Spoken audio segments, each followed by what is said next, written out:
I always say, it's like, whoever would have imagined in my craziest, wildest dreams that this little Dutch boy could create such a ruckus.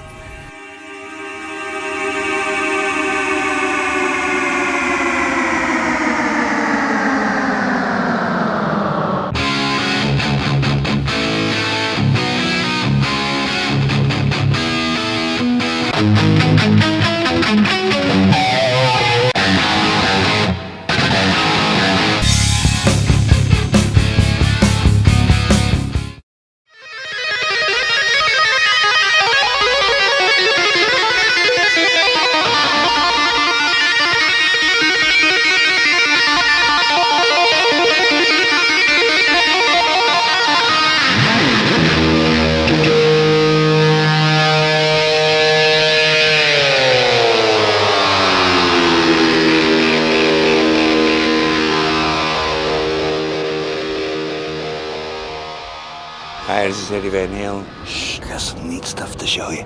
Follow me. Here it is. The replica. Some people call it Frankenstein. I call it my baby.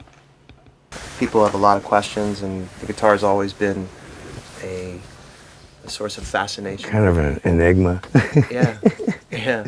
It's the same damn guitar as on the first record when it was black and white.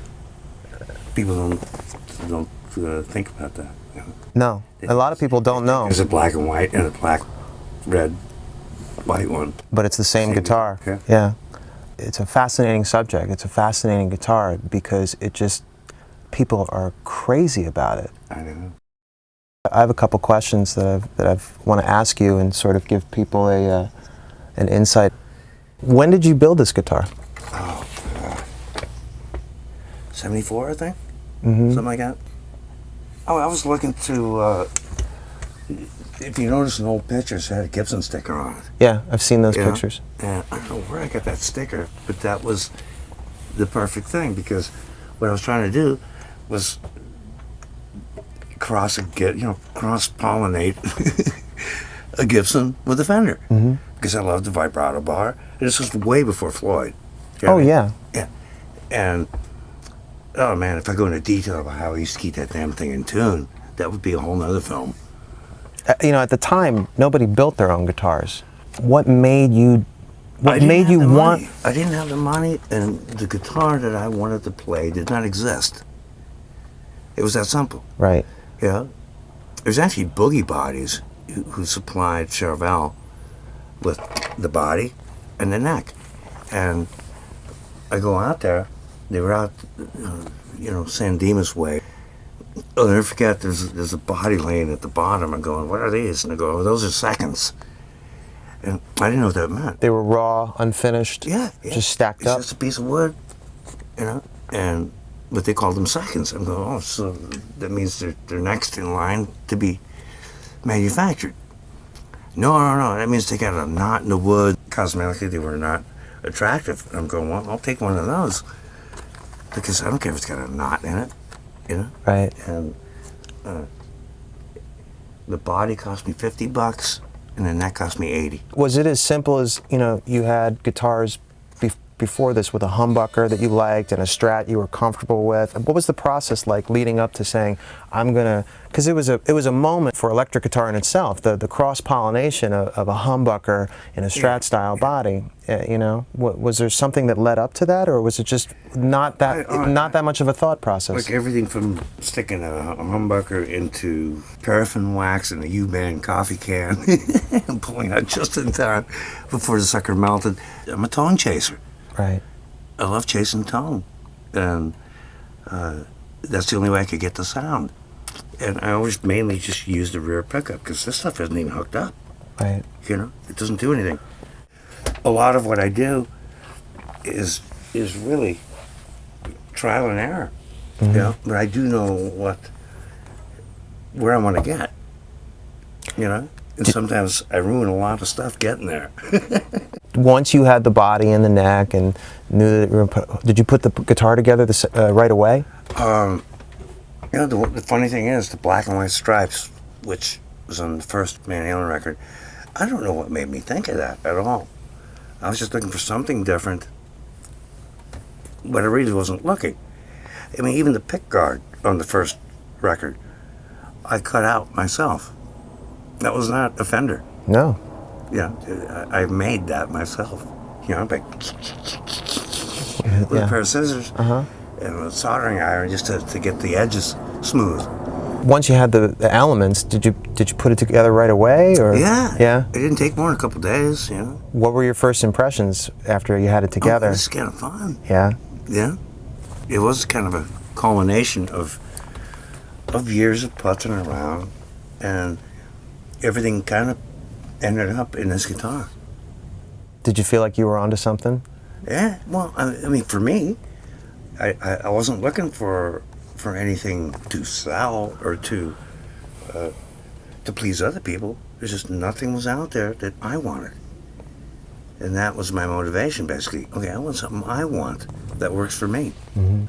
Using No locking nut. no locking nut. The whole first record, yeah. Stock Fender I did tremolo. with this guitar with no Floyd Rose, you know, Yep. no locking nut, and people were just dripping around. I don't know the fuck to keep that thing in tune, but it's all process of elimination and making sure everything's lined up and Straight string pull. yeah.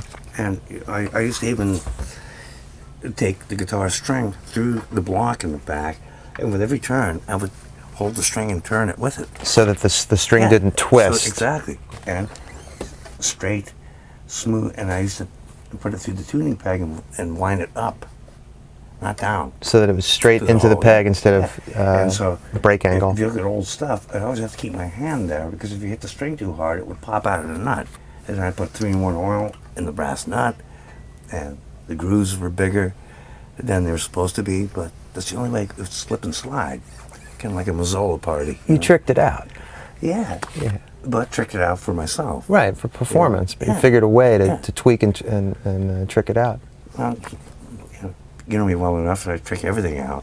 To your spec, to what Yeah. works for you. Whatever works for me. Do you remember what inspired you to paint the stripes? I don't have a clue. It just happened. Yeah. I just took. I'm going, okay, it needs paint, and for some reason I just grabbed masking tape, and I just started rolling it around on it, and then I painted it black first, and then I taped it for some reason, I don't know, and put tape on it, and then I spray painted it white, and I took the tape off, and then I used rubbing compound to smooth it out. I'm going, hey, it looks kind of neat. Yeah, it does. I mean, you can still kind of see it underneath the original, Sure. you know, stuff that's on the first record. But it certainly wasn't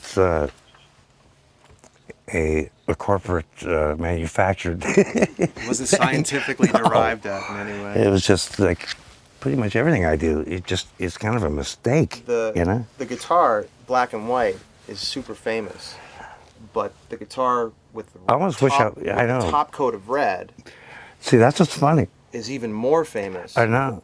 And every time I look at it, I go, God, I wish I would have left it black and white with the pickguard. But then again, this is more famous. It took on a life of its own. Yeah, You know it's what I mean? beyond. Yeah, It's beyond it. it just took on a life of its own. How soon after the black and white coat? Because I'm pretty sure you did the first tour black and white with it black and Black and white, Where yes. did the red coat come into play? After Yellow and Black. The yellow and black strap. Oh, I hassled with that guitar forever, man. The yellow and black The strap. original Yellow and Black that we buried Dimebag with. Yeah. Yeah, because that was the real one. Oh yeah. You know, rest in peace, Dimebag. So that's when I went back to this guitar. Because it just sounded better, felt Yeah. better, did what you wanted it to do. And I said, okay, let me change it up a little bit, you know? So this is the original guitar. Let me grab the replica real Yeah. quick. This is going to blow your mind. It's something I've always wanted to do. This is the shit. You know what I mean? Do you love it? Yeah. Yeah. Oh, it feels better than the real baby. No kidding. That was my last question. So you just knocked it out. It really, and it sounds better. What were your first impressions when you first Well, saw this guitar? Come on. It's like probably the first time in my life that somebody handed me something. Chip Ellis handed me a guitar that just freaking blew my mind. Yeah? It sounds better than the original. It feels better. And the cat just blew my fucking mind. So maybe people can look forward to seeing you play the Oh, replica yeah. in Come on, he even got the ashes and cigarette burns, you know? It's like, the cat's insane. My favorite part is how they all have a 1971 quarter. Yeah, but see, it's got the extra hole Right, because it used to be right. shifted over to put underneath here. And then I just filled another hole because I didn't need it anymore. But So this is going to be he a limited- nailed everything. Yeah, it's crazy. It is, And it's crazy. And the writing Look on what I wrote. the writing This on it. is the shit. It sounds than better. the original, Oh, man, it's just Chip. and What'd you do to me? And you just love it. I do. I do. Take 3. Most folks.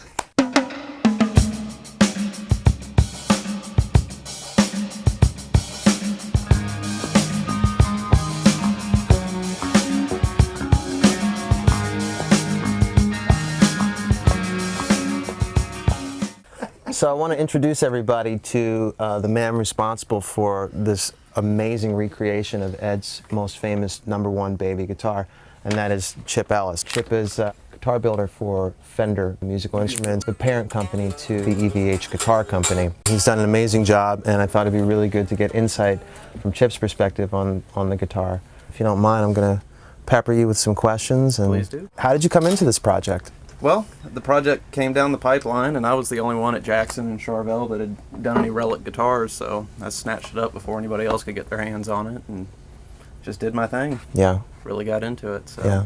What went through your mind when you knew that you were going to be in charge of creating this replica? It absolutely flattered me, because this guitar is what got me into guitar playing. So it was like everything I had been working for just come full circle. So you were a fan of Ed's music and his guitars previous to this project? His music is what got me into this. How long? When was the first time you heard Van Halen? 1984 album. Yeah. I wore it out.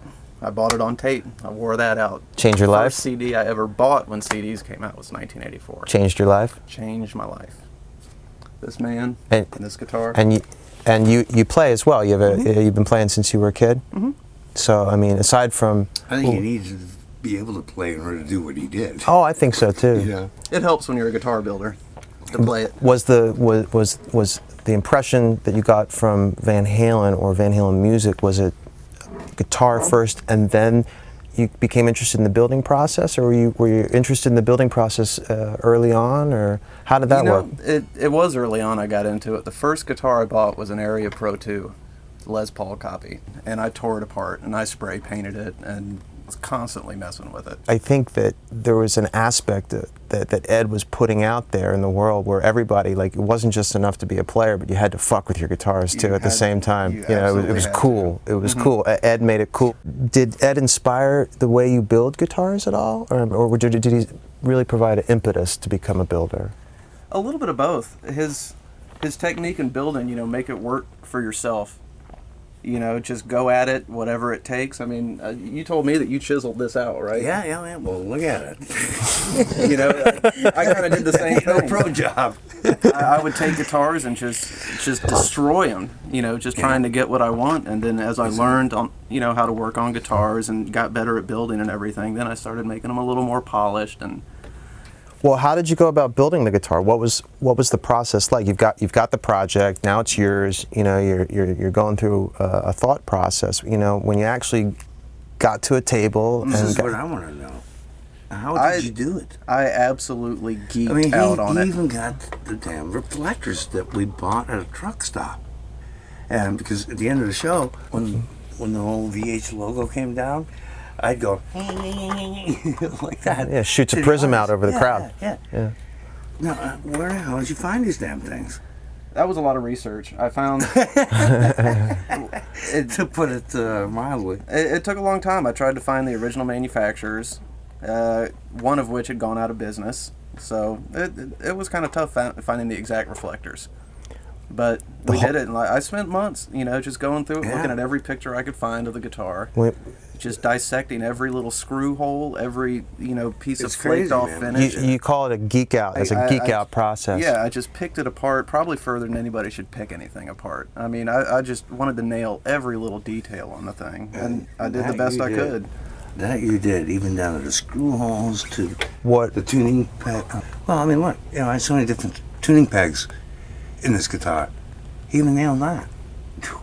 The thing for me that blows me away more than anything about what you did is that you did this without that guitar. You Without did the the guitar. entire thing from photographs. You did. You never had the real guitar to base the thing off of. That's just mind-blowing to me. Well, I had a bunch of photographs, and like I said, I was zooming stuff in and just, like I said, geeking out on it. do Just, from a photograph? it wasn't easy. It wasn't easy. I mean, I just did the best I could, but I had grown up with this guitar, though. I mean, I had pictures of this hanging on my wall as a kid, you know. I did just knew too. this guitar inside and out. It was a part of my life coming up, you know. That's so special, you know. And like I guess said it was earlier, part of both of ours. It's a part of all of ours, Yeah. you know. It was part of a lot of people's lives, and it just, like I said, once I got to working on this, it just felt like everything had come full circle. It was such an honor. How did you feel after you talked to Ed? Because you weren't with the guitar when the guitar got delivered to Ed, but once, you know, Ed had seen the guitar and called you, and you knew that he was happy and excited with the guitar, you know, how did that make you feel? It blew my mind. It was a great day. It really was. That's a day to remember in your life. Definitely. Yeah. Pivotal moment. I'm as impressed as anybody could be. You've done Yeah. you've done an I'm sitting amazing. here playing a replica, and it feels better than the real one. There's just so much detail and so much that went into building this guitar, and it's so exciting. It's one of the most famous guitars in rock and roll history. It'll be an icon. 100 years from now, people will know exactly what it is and what it was. And you know, I'm just glad it was you, and I just think it's fantastic how happy Ed is with it. I have one question for both of you guys. Yeah. Have you ever confused the replica with the original? Yes. Really? That's why I wrote this on the back. So We have a picture sitting on the Yeah, tailgate of my yeah, car. yeah. We're all Yeah. looking at three of them at Mhm. once, wondering which one's which. They're amazing. Yeah, they are. Well, thank you both for sitting with me and answering some pleasure. questions.